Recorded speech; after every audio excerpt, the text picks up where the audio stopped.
warahmatullahi wabarakatuh. Perkenalkan, nama saya Amanda Septiana, NPM 2011060343 dari kelas C Pendidikan Biologi, mata kuliah Media Pembelajaran Biologi dengan dosen Ibu Aryani Dwi Kusumawardani, MPD. Baik, di sini saya akan menjelaskan mengenai prinsip-prinsip pemanfaatan media pembelajaran. Nah, sebelum kita membahas tentang prinsip-prinsip pemanfaatan media pembelajaran tersebut, kita ketahui dulu, apa sih manfaat media pembelajaran? Yang pertama, media mampu memberikan rangsangan yang bervariasi kepada otak, sehingga otak dapat berfungsi secara optimal.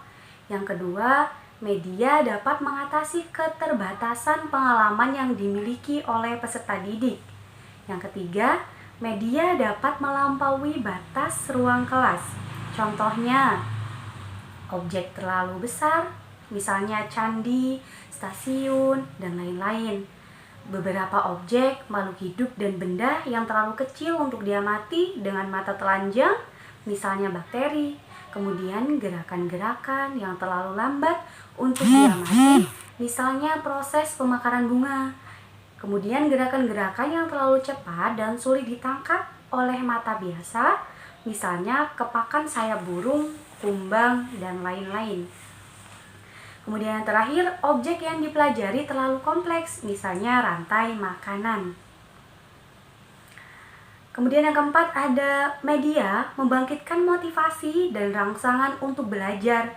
Pemasangan gambar-gambar, pemutaran film, mendengarkan rekaman, atau radio merupakan rangsangan yang membangkitkan keinginan untuk belajar. Kemudian yang kelima, media memberikan pengalaman yang integral atau menyeluruh dari sesuatu yang konkret maupun abstrak. Sebuah film atau serangkaian foto tentang Candi Borobudur, misalnya, dapat memberikan imajinasi yang konkret tentang wujud, ukuran, lokasi, dan lain sebagainya. Nah, itulah tadi penjelasan mengenai manfaat media pembelajaran. Sekarang kita akan membahas beberapa prinsip-prinsip dalam pemanfaatan media pembelajaran. Yang pertama, tidak ada satu media pun yang paling baik untuk semua tujuan. Yang kedua, media adalah bagian integral dari proses pembelajaran. Yang ketiga, media apapun yang akan digunakan, sasaran akhirnya adalah untuk memudahkan belajar peserta didik.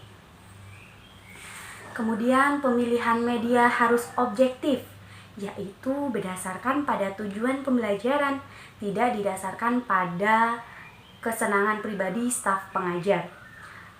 Kemudian untuk dapat memilih media dengan tepat, guru harus mengenal ciri-ciri dan tiap-tiap media pembelajaran. Kemudian pemilihan media pembelajaran harus berorientasi pada siswa yang belajar. Artinya, pemilihan media untuk meningkatkan efektivitas belajar siswa. Kemudian terakhir, ada pemilihan media harus mempertimbangkan biaya pengadaan, ketersediaan bahan media, mutu media, dan lingkungan fisik tempat siswa belajar. Nah, setelah kita membahas tentang prinsip-prinsip pemanfaatan media pembelajaran, sekarang kita akan membahas mengenai model interaksi pembelajaran yang menggambarkan pemanfaatan media. Yang pertama, ada proses pembelajaran pada tempat dan waktu yang sama, atau bisa disebut dengan sometime atau samplage instruction. Yang kedua, ada proses pembelajaran pada waktu yang sama namun pada tempat yang berbeda, atau bisa disebut dengan sometime atau difference planned instruction. Contohnya, interaksi pembelajaran dengan menggunakan media telekomunikasi, media yang digunakan misalnya telepon dan faksimili.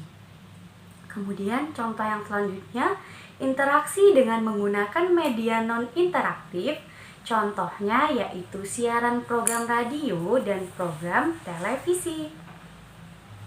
Kemudian ada proses pembelajaran pada waktu yang berbeda, namun pada tempat yang sama, atau bisa disebut dengan different time atau same place instruction.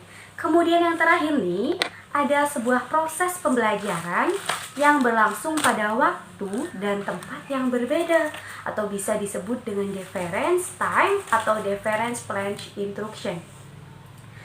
Nah, itulah tadi penjelasan mengenai prinsip-prinsip pemanfaatan media pembelajaran.